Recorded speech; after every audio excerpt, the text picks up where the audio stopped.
Halo, perkenalkan saya Niputu Eri Rosita Dewi. Saya merupakan calon guru penggara dari Kabupaten Badung, Bali. Saya bertugas sebagai guru kimia di SMA Negeri 1 Kuta Utara.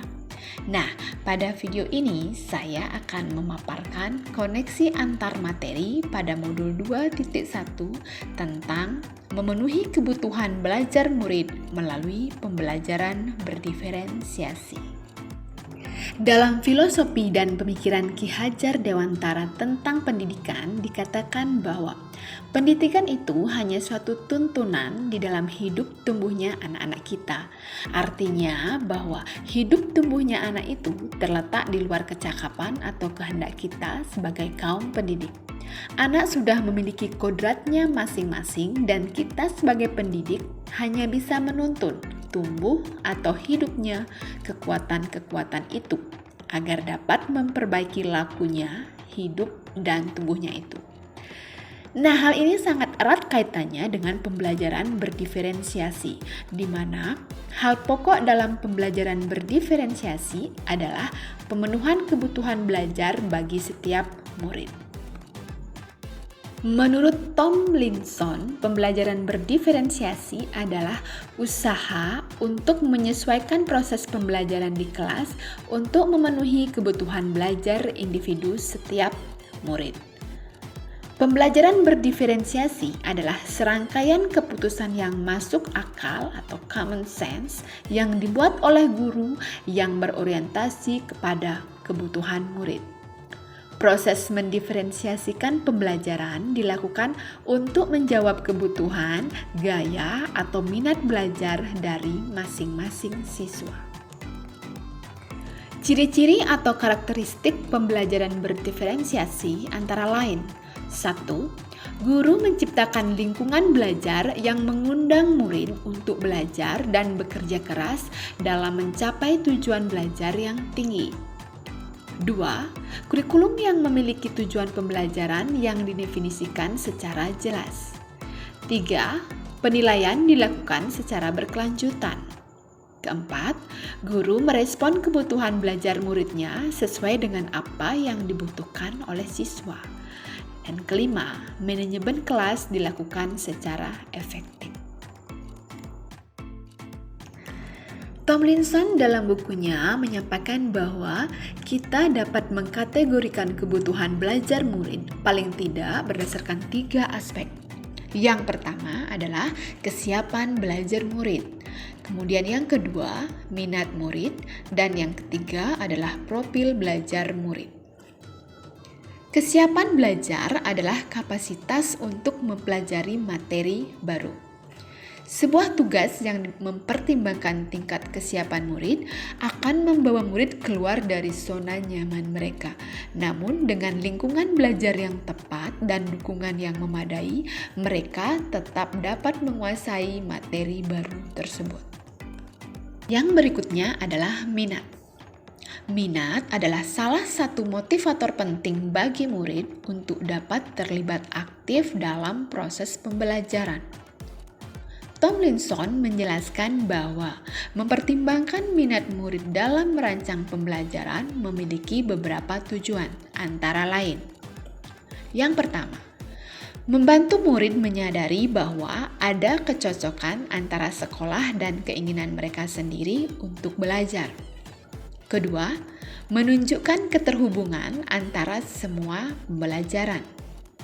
3. Menggunakan keterampilan atau ide yang familiar bagi murid sebagai jembatan untuk mempelajari ide atau keterampilan yang kurang familiar atau baru bagi mereka. Dan terakhir, meningkatkan motivasi murid untuk belajar.